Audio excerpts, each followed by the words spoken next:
¿Qué tal? Buenas tardes. Bueno, vi antes de arrancar este tema tan interesante que son los due diligence en empresas mineras, ¿no? Dentro del temario encontré bastantes temas netamente corporativos, ¿no? Se me ocurrió que iba a ser bastante interesante saber un poco cómo es que se procede a hacer cuando una empresa o una persona natural quiere invertir en minería, tanto para la compra de una empresa minera como para la compra de concesiones mineras, para la inversión en proyectos mineros, para asociaciones incluso, ¿no? Entonces, un poco es darles referencia de cuáles son los documentos principales que se suelen revisar en corporativo, para que tengan una idea general de qué es lo que se suele revisar. No solamente, evidentemente, se revisan temas corporativos, sino también hay diversas otras áreas del derecho que se suelen revisar. En este caso, se adiciona en parte de minería toda la parte de permitting, ¿no? De permisología de proyectos, que son temas ambientales y mineros netamente, ¿no? Eh, Antes de iniciar, quería un poco, para quienes de repente no estén familiarizados con la palabra de due diligence, ¿no? Que es una palabra francesa que significa debida diligencia, ¿no? Que está vinculada a la investigación. Son métodos de investigación y auditorías que permiten conocer el valor que tiene una empresa o un negocio, ¿no? Se trata de procedimientos que permiten a potenciales compradores realizar evaluaciones previas y pormenorizadas, son muy detalladas, antes de formalizar una compra, adquisición, inversión de un negocio o empresa. Esto es en todo tipo de ramas, no solamente en minería, ¿no? Entonces concluimos que es un proceso, ¿no? De análisis, de recopilación y estudio de información que realiza un potencial inversionista, en este caso, para conocer la situación legal y establecer qué riesgos existen en su inversión de proceder a realizar. Los aspectos más relevantes en general, ¿no? De cualquier due diligence son el corporativo, que lo he marcado en negrita porque es lo que vamos a detallar ahora más o menos para que tengan una idea general, como les decía, de qué es lo que se suele revisar. Es bastante información corporativa la que se suele verificar, sino que también incluye la parte contractual, parte de seguros, laboral, tributario, propiedad intelectual y políticas de privacidad, litigios, productos y servicios, finanzas, y en este caso específico, minería, que es todo lo vinculado a permisos y licencias. Por la parte corporativa, ¿no? Lo que inicialmente se suele requerir es el certificado de la escritura pública o la escritura pública de constitución del documento privado de constitución, ¿no? Y todas las modificatorias que hayan existido hasta la fecha. Esto es para poder identificar en qué año se constituyó la empresa, en qué partida está registrada, quiénes fueron los accionistas fundadores, qué tipo de sociedad es, si es una sociedad anónima, una sociedad anónima cerrada, es una SRL, hay distintos tipos corporativos que ustedes conocen de empresas, ¿no? También se suele requerir el detalle de la existencia de sucursales, de establecimientos de comercio o de agencias que pueda tener esta empresa a la cual ustedes están realizando el due diligence. También se pide, ¿no? Se pide el diagrama esquemático y detallado de la estructura y la organización de la sociedad, ¿no? Y se requiere el nombre y los perfiles de los miembros de la junta directiva, de los directores, de los gerentes, de los administradores, de todas las personas que tengan poder de decisión en esta empresa, tanto cargos de confianza como cargos de dirección, con las facultades y autorizaciones que tengan, ¿no? Esto hace referencia, evidentemente, que si uno va a comprar una empresa, por ejemplo, va a adquirir no solamente los activos de esta empresa, sino también la cartera, en este caso, de trabajadores que tiene. Entonces, con ese perfil uno puede llegar a saber si es que va a continuar con estas personas o va a ingresar con su propio equipo de trabajo. También se suele requerir los poderes generales o especiales por medio de los cuales se autorice a cualquier persona a actuar en nombre y en representación de la sociedad. Se solicita el listado de todos los accionistas de la sociedad, una descripción de su participación, al igual que el detalle del registro de accionistas, que es el libro de matrícula de acciones de la sociedad. Se solicitan los certificados de acciones, tanto provisionales como definitivos, emitidos por la sociedad y que representen las acciones emitidas y en circulación de la sociedad.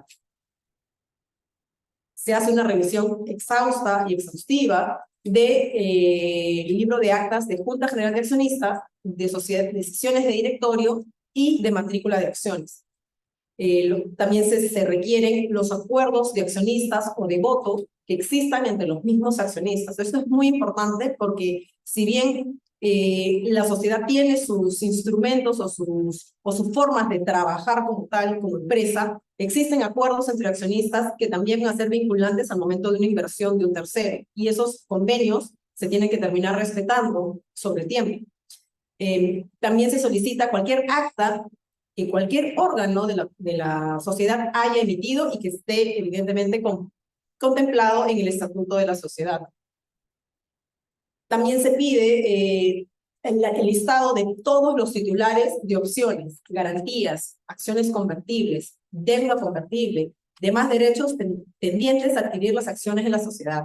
Se tiene que detallar el valor numérico, el precio de ejercicio, así como todos los términos y condiciones como copia de los respectivos acuerdos que vinculen a la sociedad en todo tipo de sentido. No hay una forma, o digamos, hay una responsabilidad muy grave y muy grande si es que la empresa se limita a dar determinada información y no la otorga de manera completa, porque evidentemente eso induce a error, a una compra o una inversión de un tercero.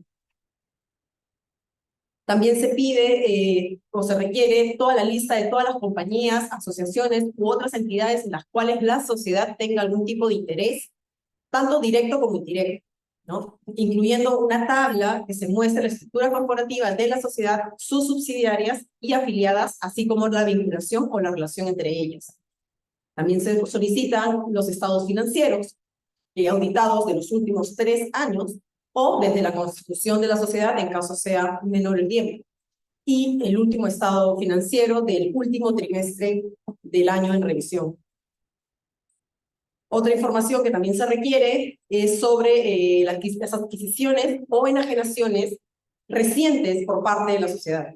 Esto, como suena lógico, es muy importante porque una empresa puede haberse, digamos, vinculado o adquirido un crédito gigantesco que de repente los bienes no van a poder cubrir esa deuda en la cual han adquirido este préstamo, garantía o lo que fuere, ¿no? Y el inversionista al momento de ingresar su dinero posiblemente puede ser una opción o puede ser una posibilidad que se vaya a pagar todo ese crédito y se quede sin un capital o sin un patrimonio o sin unos activos por justamente existir este tipo de adquisiciones o enajenaciones. También se solicitan todas las jurisdicciones en las cuales la sociedad y sus filiales como subsidiarias tengan adelante actividades comerciales, porque la responsabilidad a veces no solamente vincula a la sociedad como tal, sino hasta sus accionistas o más allá, dependiendo del tipo de producto. En minería, evidentemente es muy delicado el tema de responsabilidad. No solamente el tema de minería es responsable la persona jurídica como tal, sino también las personas naturales que ejercemos cargos de dirección o de gerencia en una empresa minera. Es por eso que el poder, o digamos el deber también de fiscalización y de supervisión a la propia actividad que uno realiza es bastante importante, ¿no? Porque somos sujetos a investigaciones fiscales, somos sujetos a investigaciones penales y ahora, con las últimas modificaciones del Código Penal, podemos incluso hasta poder pasar algunos días, unos años, en la cárcel si es que nosotros no tenemos la debida diligencia en que las actividades mineras se realicen con determinados parámetros, siempre en respeto del medio ambiente y las personas. No me quiero escapar mucho del tema de minería, pero al final sí hay un poquito unos inputs por ahí que les puedo dar, ¿no? Pero estoy tratando de basarme principalmente en temas corporativos, ¿no? Otra cosa que también se solicita es la documentación sobre préstamos a los accionistas, ¿no? Porque, digamos, las empresas no solamente pueden adquirir préstamos de los bancos o de entidades financieras, sino también hay préstamos a los propios accionistas. Y esta información también es interesante y es importante que se revise con la debida anticipación y cuidado, porque puede generar pues, un perjuicio para el que está interesado en comprar, adquirir o invertir en una empresa en general. También se solicitan formularios de declaraciones de cambio presentados sobre adquisiciones o ventas recientes sobre las inversiones realizadas por la sociedad, ¿no? Se revisa de manera bastante exhaustiva el tema de repartición de dividendos generados, decretados o declarados por la sociedad desde la fecha de fin del último ejercicio. En minería, este tema de dividendos es algo que hace bastante atractivo este sector, ¿no? Porque hay una repartición de dividendos de manera anual, siempre y cuando haya una producción con determinados parámetros y que se reparte a sus trabajadores de manera anual, ¿no? Y puede llegar a ser bastantes veces más el sueldo que regularmente reciben de manera mensual. También se solicita el Código de Buen Gobierno Corporativo o descripción de las políticas de gobierno corporativo de la sociedad. Esto regularmente no se suele solicitar para todas las empresas en general de cualquier tipo de industria, pero para el tema de minería sí es muy importante que se cuente con este tipo de documentos, ¿no?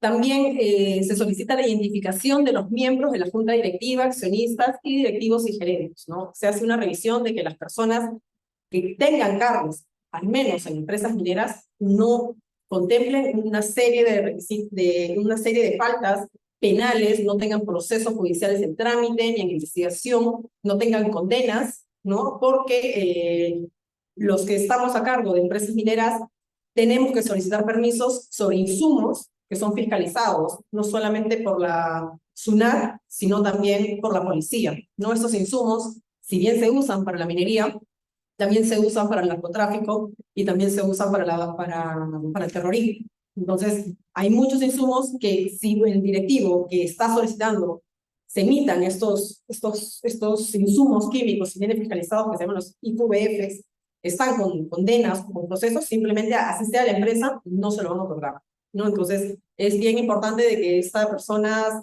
que estén a cargo tengan un expediente lo más limpio posible, en general, no solamente en la minería, evidentemente, pero es mucho más riesgoso, es mucho más estricto en el campo minero.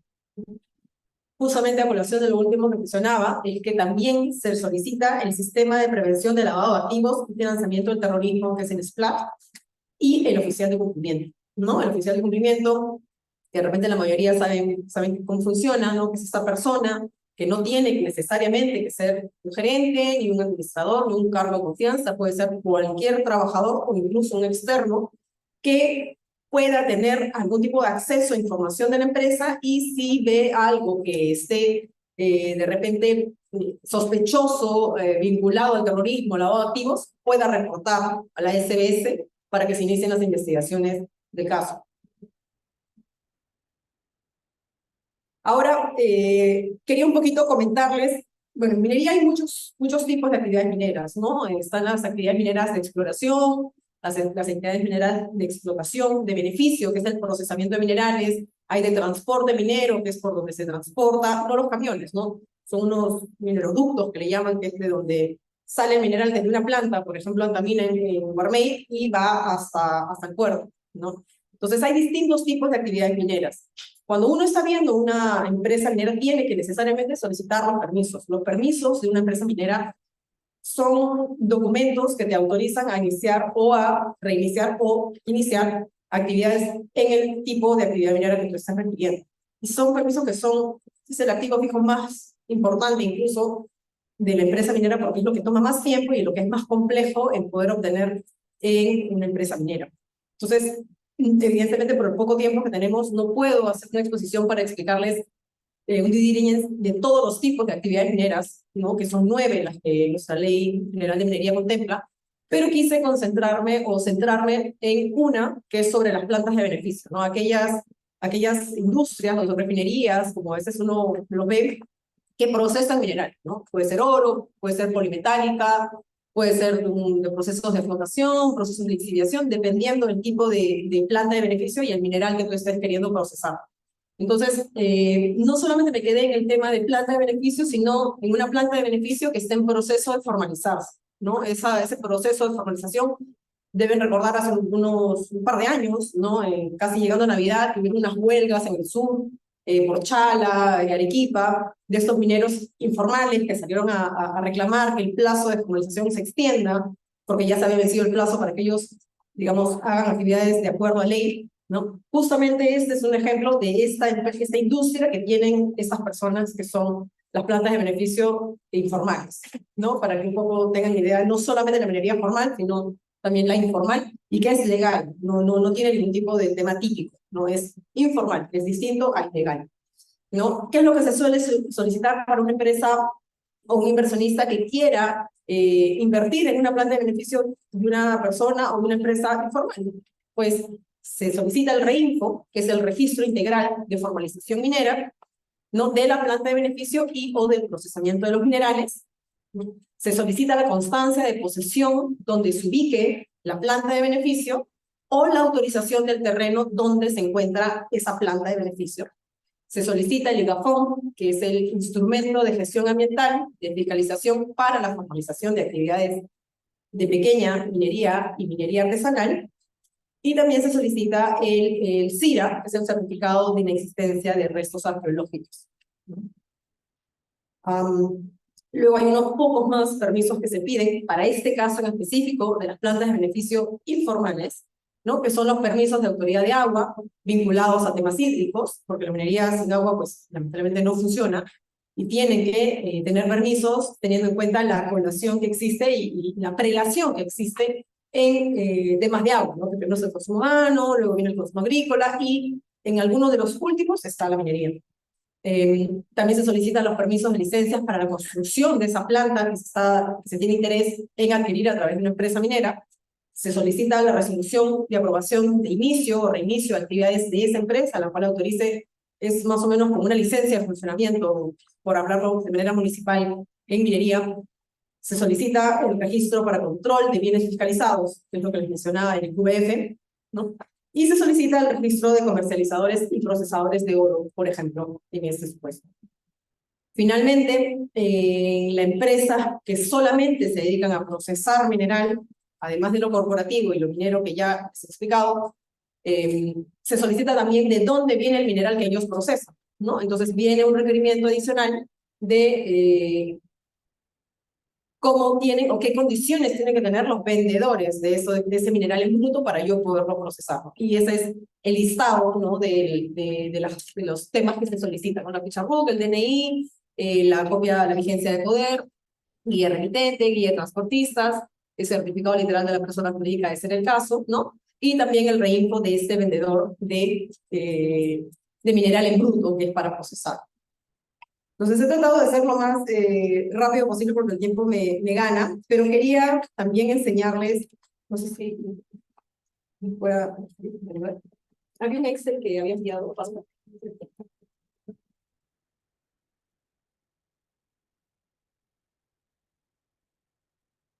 Sí.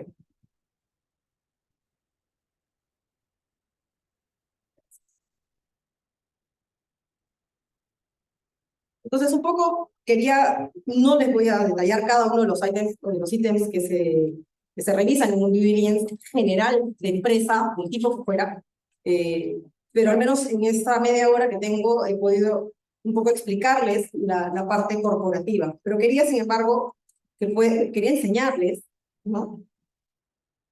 Toda la revisión que se suele hacer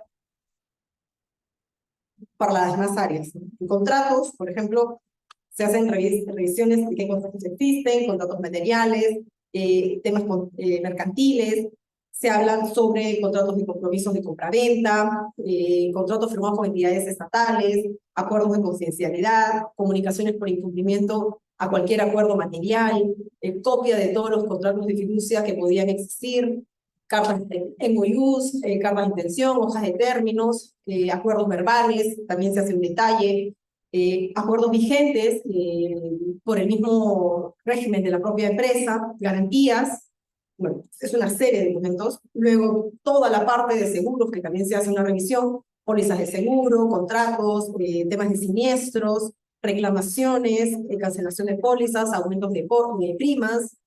En temas laborales, se hace un listado de todos los empleados, incluidos los nombres, fecha de nacimiento, salario, tipo.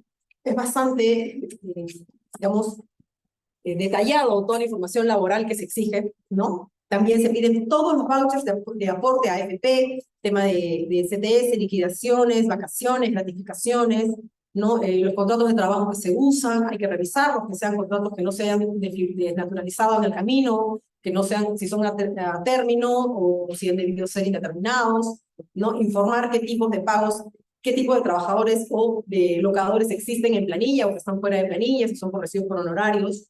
¿no? Bueno, ahí pueden ver un poco toda la información, el reglamento de higiene y seguridad industrial, el reglamento interno de la compañía. Eh, También se solicita si hay trabajadores en el extranjero, si se han cumplido con sus pagos, las retenciones de los impuestos de los extranjeros, etc., etc., ¿no? Impuestos, eso es, no, es bastante extenso, toda la parte tributaria, ¿no? Son declaraciones juradas, no solamente presentar el PDT, sino es una serie de información tributaria que se requiere, ¿no? Registros tributarios, solicitudes de reembolso, compensación, conceptos de saldos, pasivos tributarios, resoluciones de la SUNAT, ¿no?